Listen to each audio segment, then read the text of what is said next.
The Home Affairs Minister will meet with Western Sydney mayors tomorrow to discuss the resettlement of ISIS brides and their children.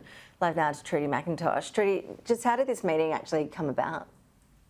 Well, Ash, the Western Sydney mayors have been asking to meet the Prime Minister and the Home Affairs Minister to discuss their concerns about former ISIS brides and their children being brought back into their communities. Initially, Claire O'Neill had offered to have a 30-minute Zoom call with the three mayors, but that has now changed. She will go there in person and to discuss with them their concerns. Now, the first cohort of these former ISIS brides and their children were brought back into the country on this special repatriation flight at the end of October. But the government has also flagged potentially we could see further cohorts brought here as well. In a letter obtained by Sky News, the Prime Minister wrote to these three Sydney mayors yesterday trying to allay some of their concerns. He wrote the decision to repatriate was informed by national security advice and safety considerations. This is consistent with previous government's approaches. Where adults have allegedly breached Australian law, they will be investigated.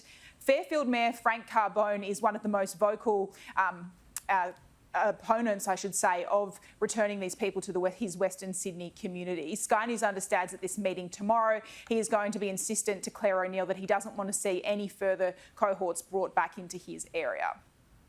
We need to understand that these people came from a prison camp from overseas. It was not a refugee camp, and the government needs to put first the feelings of the people here in Australia, and especially the victims first. They are the victims, not those that actually got brought over from prison camp. It's clear that the Minister for Home Affairs has been dragged kicking and screaming to a reported meeting to be held in Western Sydney. It has taken her way too long to even contemplate turning up and speaking to people who are likely to be impacted. The response from the government on this issue has been underwhelming, to say the least.